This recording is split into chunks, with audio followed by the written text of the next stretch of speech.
I hope everyone doesn't mind. I think tonight I'll just skip the chanting. If we could just do the meditation, and I'll just do a Dharma talk, not a real long one, afterwards, if that works for everyone.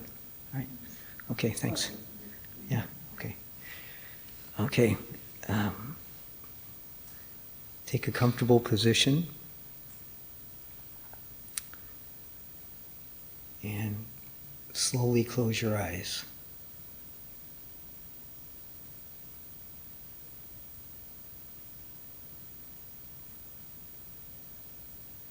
Take a couple of long, deep breaths in to relax your whole body.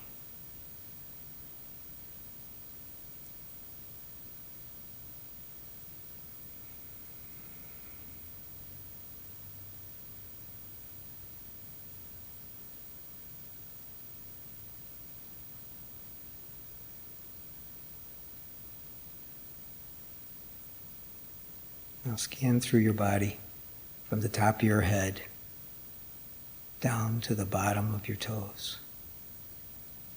Slowly looking to see if all aspects of your body are relaxed. And if there's any particular part of your body that isn't relaxed, you could breathe into it until it slowly releases and relaxes.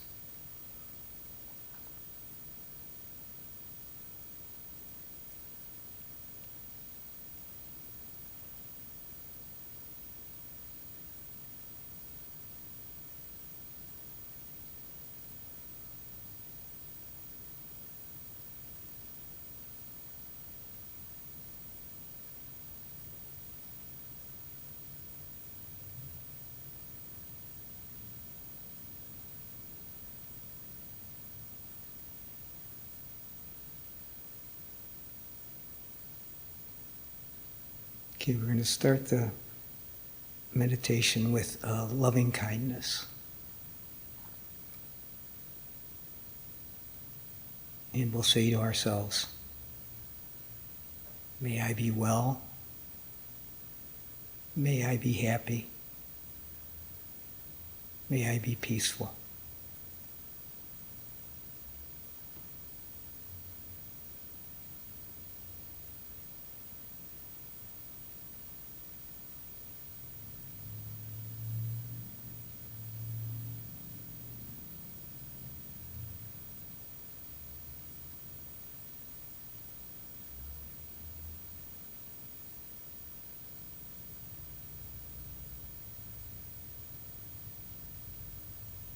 May I be well. May I be happy. May I be peaceful. May no harm come to me. May no difficulty come to me. May I be well, happy, and peaceful.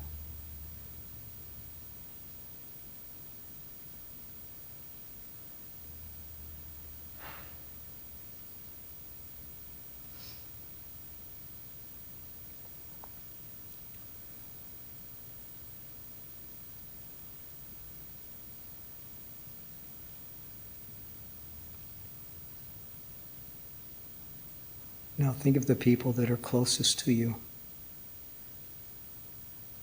by name, or maybe you can visualize their face.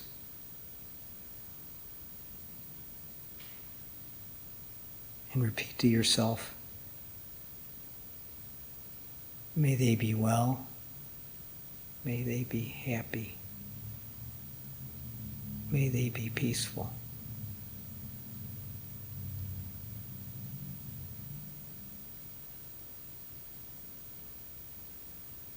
Well, happy, and peaceful.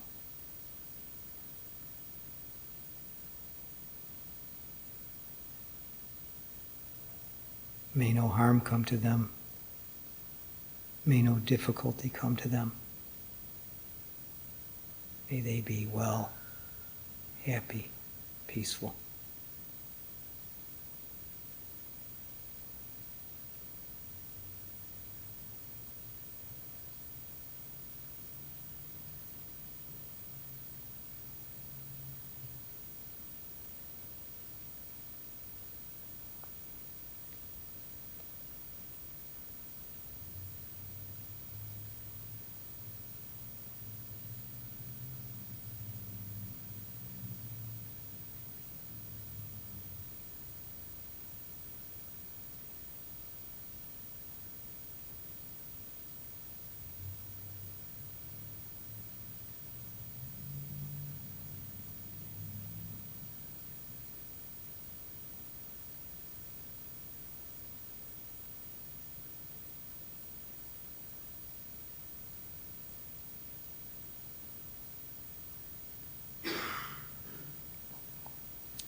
And we can extend this circle outwards to people that we know but aren't as quite as close as the closest group to us. Other people in the world, all creatures.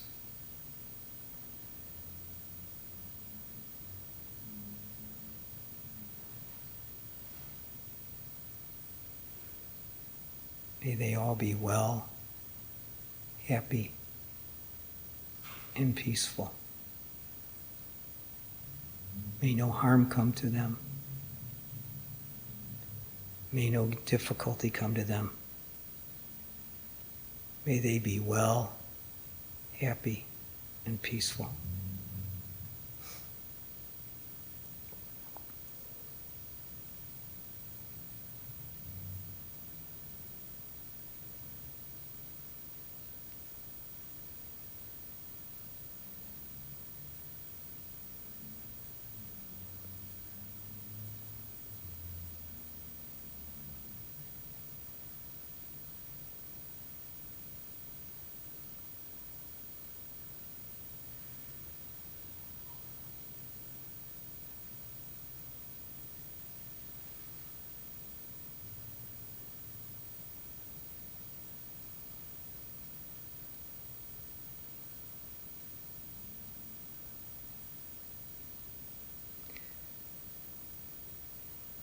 And now one of the most difficult of our loving kindness practices is to acknowledge the people that we don't like, or people that have been really hard family members, or people that you know that you just really have a hard time forgiving or feeling good about. Visualize those people or that person and say to yourself, may they be well, may they be happy, may they be peaceful. May no harm come to them. May no difficulty come to them. May they be well, happy, and peaceful.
Now take a couple of deep breaths.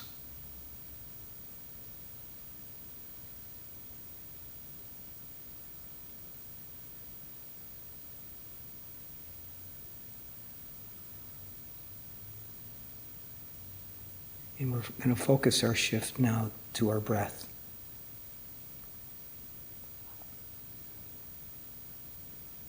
Wherever you find on the nostrils or the tip of the nose, wherever you find that you can focus your breath on your breath when it comes in and goes out.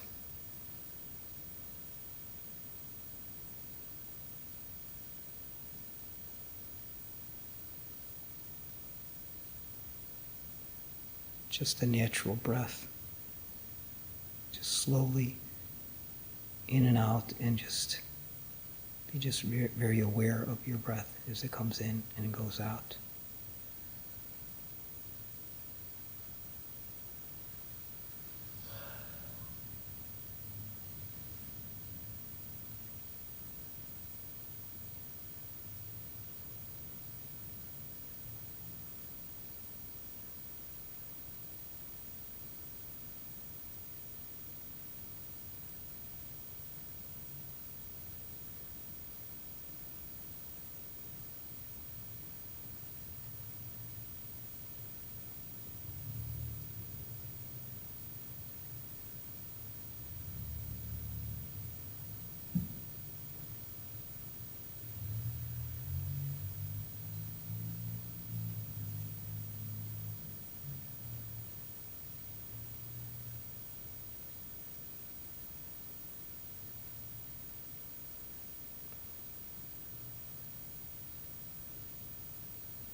Breath comes in and it goes out.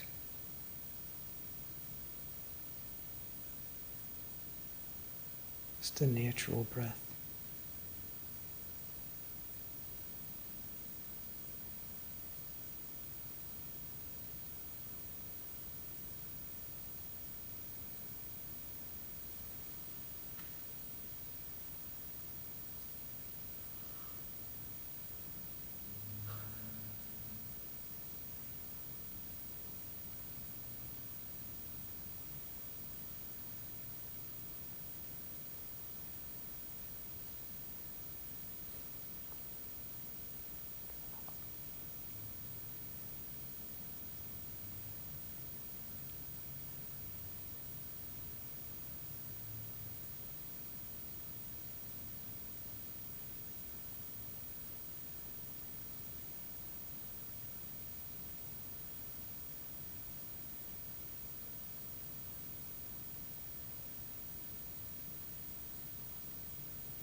thoughts and feelings will arise.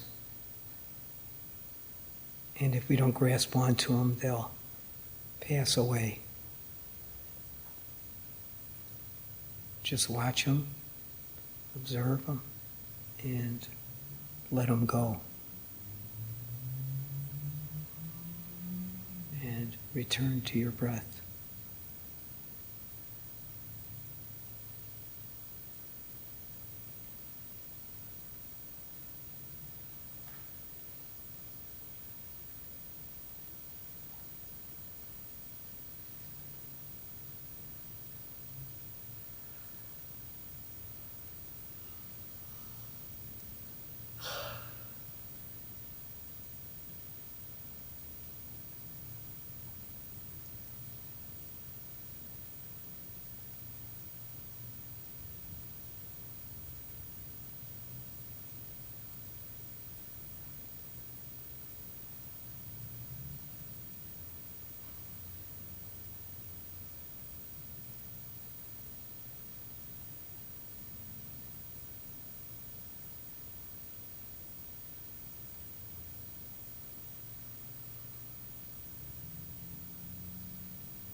Pay attention to your breath.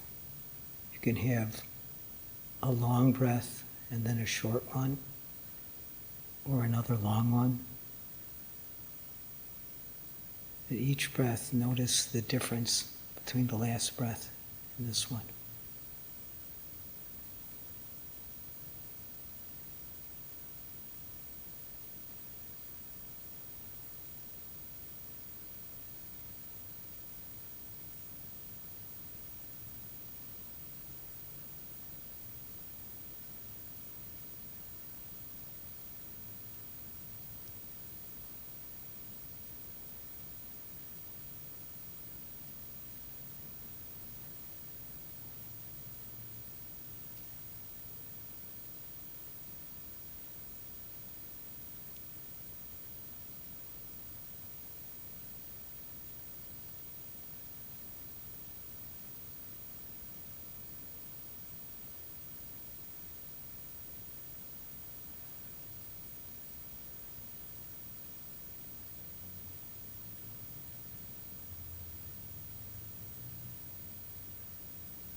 Now take a deep breath.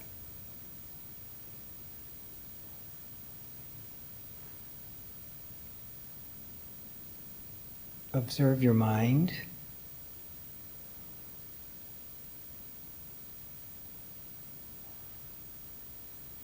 And what's going on in your mind? Is your mind more relaxed?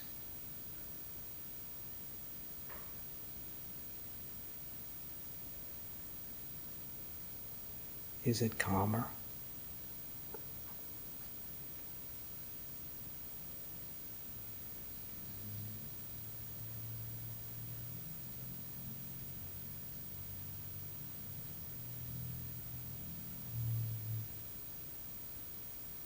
Take a moment to look at your body. Is that relaxed?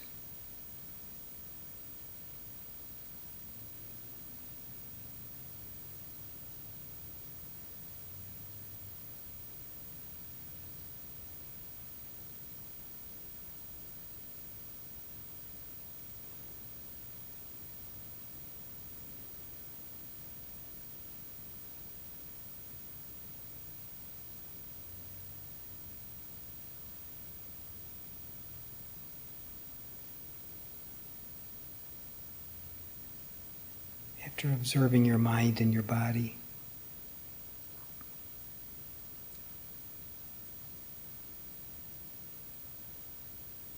take another deep breath. Relax.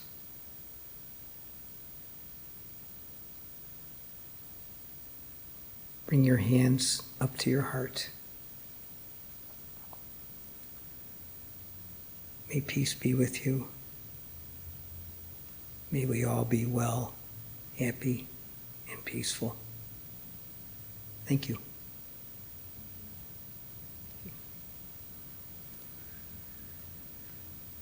Okay. I'm going to just move over to the podium. I'm slightly more comfortable up there giving a talk than I am from sitting on here. So that works.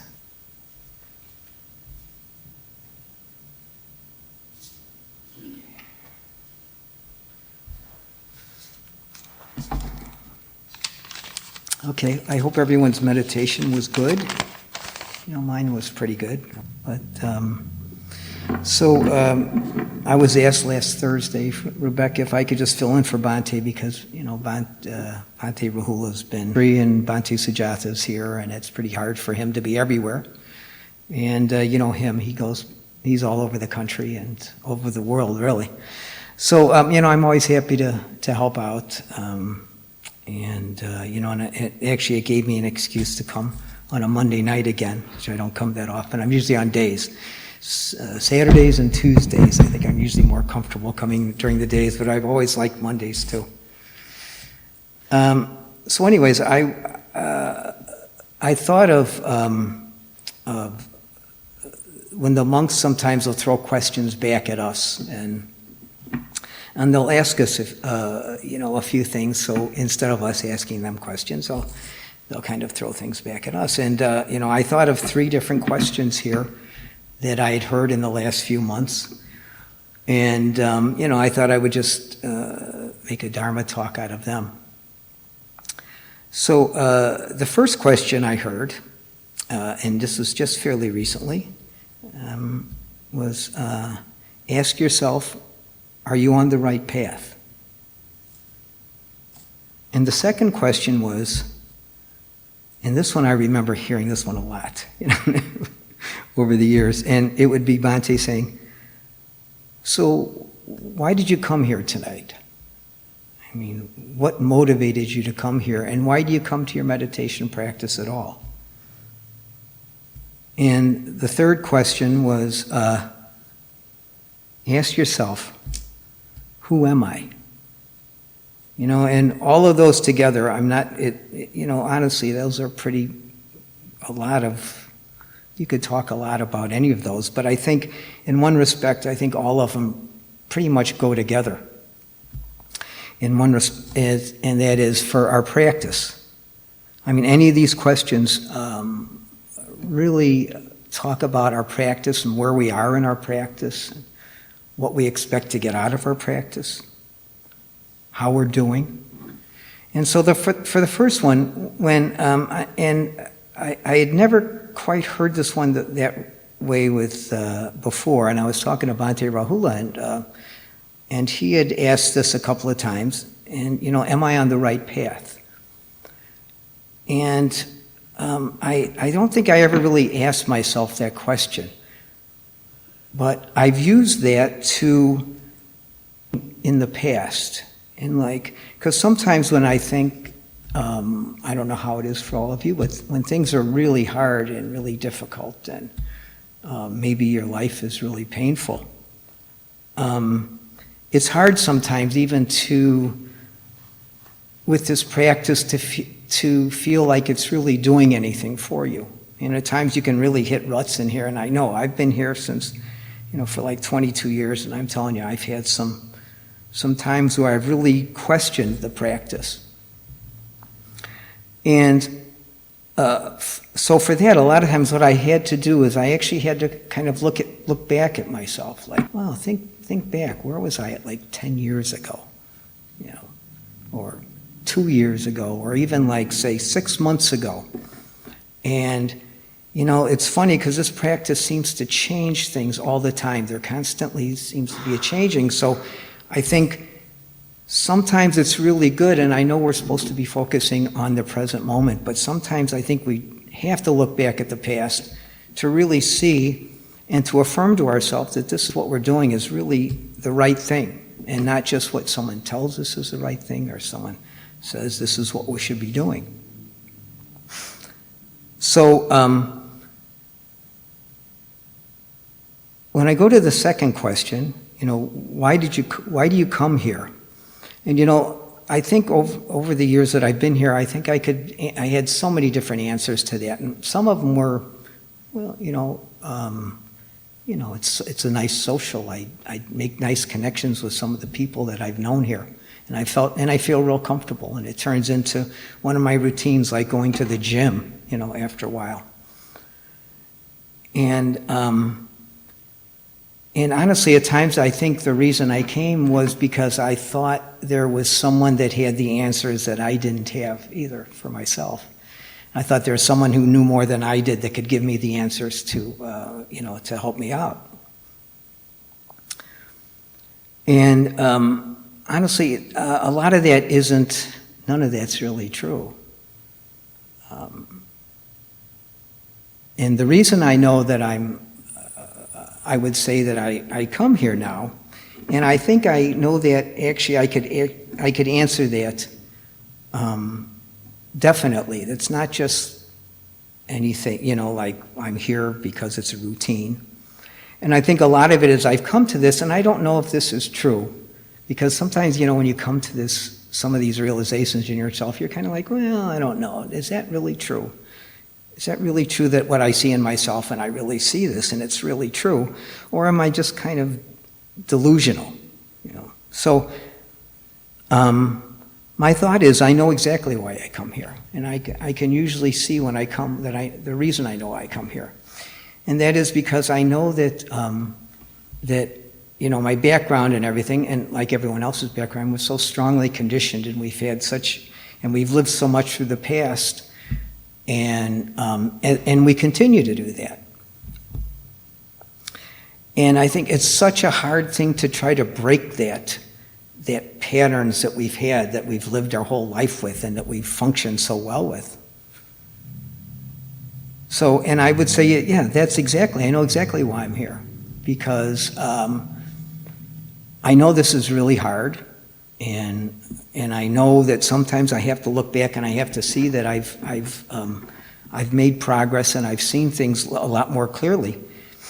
But it's definitely rewarding, and it's definitely, and I can definitely see the changes in myself, and not always, but I can definitely see dramatic changes, especially since I've been here for 22 years. And that's not bragging, it's not a big thing. It's just like, well, that's 22 years of your life. And 22 years of my life that I've actually tried to deconstruct, all the things that have brought me to seek out something like this. And I think that ties right into who am I? I mean, who am I? Why do I come here? Am I, that's the question I've had to ask. I mean, I guess not everyone in their life feels like they have to ask all these questions. And I think that anyone usually, I would think that would come to this practice would be seeking kind of answers for this. Like, wow, who am I really?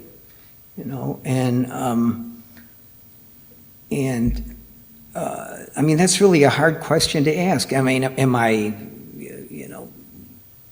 today, and I feel depressed. Am I depressed? I'm happy today? Am I happy? Or is it that, who I am is just like every single thing in my life that I've ever felt or thought about or anything, is that all of that is who I am? And then maybe none of it is at all. It's kind of that weird thing, like everything is, I'm everything of that, but then again, maybe nothing. And I think that's a tough thing to see. It's really kind of leaves you out in limbo. Like there's really, like there's not, at times there's not really a ground underneath you. When you see things like this and you start to work on yourself and you start breaking things down, I think, or deconstructing, I guess if you want to call it. I think it can leave you kind of with a sense of like, wow, this is odd. Sometimes I have to say, and I've noticed it more recently, and here again, I don't know if it's me or if it's just something I'm really noticing more. And that is that I feel different a lot. A lot of times, wow, it's hard to describe. It's just different. And I think part of that might be because of, as we're working on breaking down these conditioned, our whole life of what we conditioned to, it's really an odd feeling, And it's kind of an uncomfortable feeling at times. Even though it's like a real positive thing, it's like it's uncomfortable. And I wonder if our brain even wants us to do this. It's like at times it seems like a backlash against this, to really see and to really challenge what we think our whole concept of ourselves, of who we are. And so it's easier, I think, to just develop habitual patterns. It's really comfortable. I think it's really comfortable to hang on to what you believe and what you go to work and you think, oh, that's it, and everything is really good.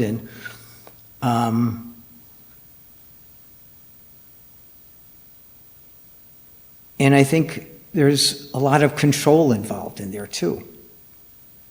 So I wanted to tell you something that recently, and this has something to tie in with this, I think.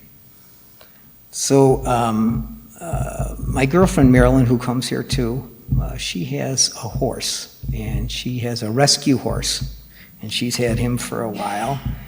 And so I've gone out with her maybe like 5 years, and she's always been asking me if I wanted to go ride a horse, and I was like, well, I don't know, I don't really know if I want to ride a horse. And the reason is because actually when I was like 9 years old, my last actual experience on a horse was an old plow horse in my uncle's farm in South Dakota.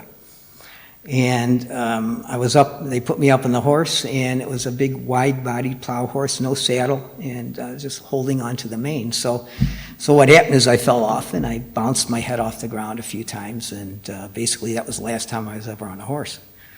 So anyways, I just wanted to throw that in, and that was kind of like my resistance to doing this. But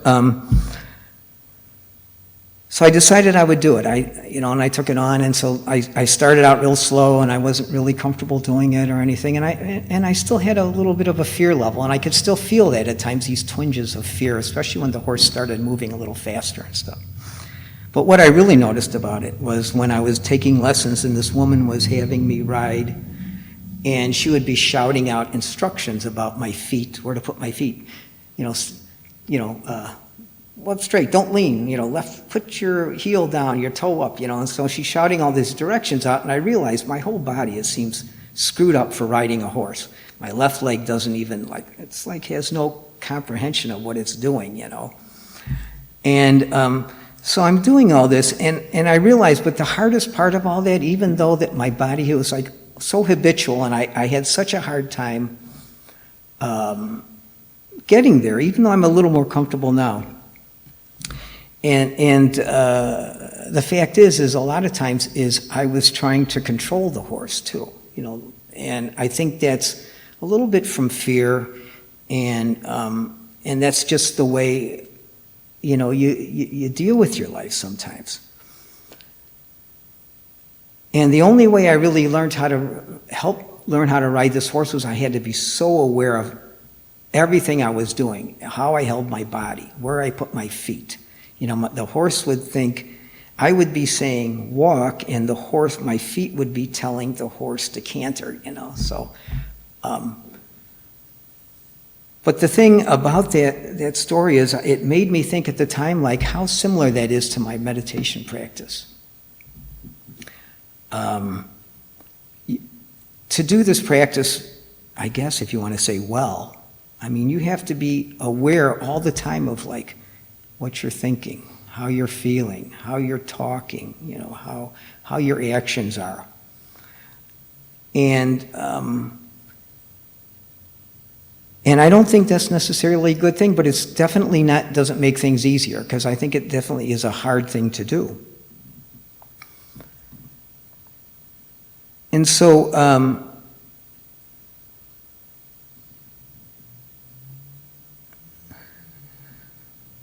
I think when I go back to the part when I talk about deconstructing that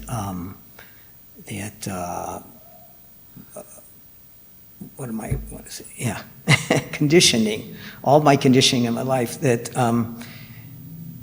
the only way to really approach it, and here again, this is something that I feel that I've noticed more, and I've thought this, and that is the only way to really, I think, deconstruct it is, for one, be aware of all the time of how you're feeling and you're thinking, and observe yourself. And observing yourself, especially, I think the part is with the observing yourself is the part that's the most uncomfortable part of yourself that comes. The part that, and I think, and I thought, well, I do this pretty well. And I realize if I look at myself really, really honestly at times, I see sometimes when things come up that are very uncomfortable that I don't really like.